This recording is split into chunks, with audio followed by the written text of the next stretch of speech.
စီခွာဆာဆာမနှုတ်ခုစကားပါရယ်ဖေဖော်ဝါရီလ24ရက်2026ခုနှစ်အင်္ဂါနေ့တီလာနေပြည့်စုံသောမိမကိုဖေသူတွေ့ရသည်နီထို့သောမိမသည်ဗရမ ्या ထပူးသာ၍ထိုက်ပေ၏ရုပ်တံချမ်းခန်းကြီး31အခန်းငယ်10ခေါင်းစဉ်ကဗရမ ्या ထသာ၍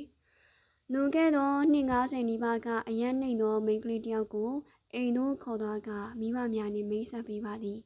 အရန်9ပေမပြည့်တပြည့်4ပေ17လမှမြတာရှိသောထုံမိန်းကလေးကိုကြည့်ကအဖေကမှတ်ချက်ပေးပါ၏မင်းတက်နိုင်မှာမလားသူ့ရက်ကနေနေကလေးနော်လူပူးစိတ်တို့စကားရှိရနော်ဆိုရင်ကျွန်တော်ကဟဟရေးပါ၏မနိုင်စရာရှိပါမလားအဖေကတစ်ချက်ကင်ပေါက်စရာပဲရှိတော့ကိုဆိုရင်အမေကဝင်၍ပြောပါသည်ပြင်သစ်ပြည်ကိုအုပ်စိုးတဲ့နပိုလီယံဘိုနာဘတ်ဆိုတာ9ပေကျော်ရုံကလေးပဲရှိတာနော်ဆိုပြန်လေကျွန်တော်ကရပါတယ်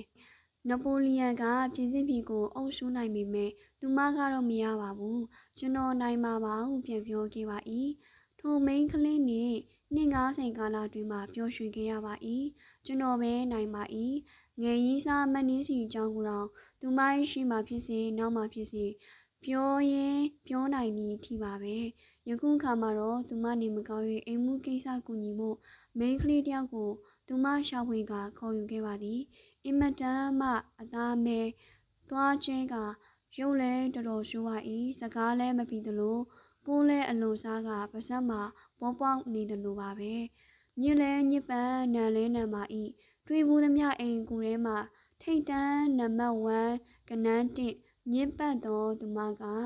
ကျွန်တော်တို့အိမ်မှာနေထိုင်၍အိမ်မှုကိစ္စကိုကူညီသောအခါမိမကပျော်ရွှင်စွာရင်မောပါသည်ဘာဖြစ်လို့ဒီလောက်ပျော်နေရတာလဲနေမကောင်းနေတာကိုမေးလေသူမကနေအိမ်မက်ကိုငါအကောင်ထဲပေါ်ပေးနိုင်လို့ပျော်နေတာဖြေပါ၏ကျွန်တော်နားမလည်နိုင်ပါတနေ့မှာတော့ထိုမဲတူးနယ်စော်နေသောမိန်းကလေးကိုခိုင်းမှုခေါ်လေနာမည်ကိုမသိရနေမေးရပါ၏ကောင်းမလေးနင်းနာမည်ဘယ်သူလဲဆိုတော့သူမကမပီကလာနဲ့အာကိုကျုံမနာမည်ကမနီးစီပါ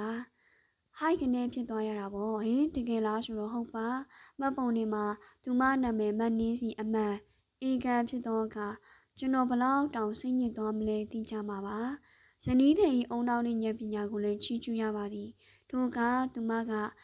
သူ၏ခင်မွန်းသည်သူကိုရော်၍ဆင်းရဲခြင်းနှင့်ကင်းလို့လိမ့်မည်ထိုမယားသည်မိမိခင်မွန်း၏အကျိုးကိုမဖြတ်တသက်လုံးပြုစုတတ်၏ဟုသောနှုတ်ကပတ်တော်ကိုယူပြပါသည်ဆိုလိုတာကသူမကတီလာနှင့်ပြည့်စုံသောမိန်းမဖို့ကွယ်အားလုံးဖျားစီကောင်းချီးပေးပါစေ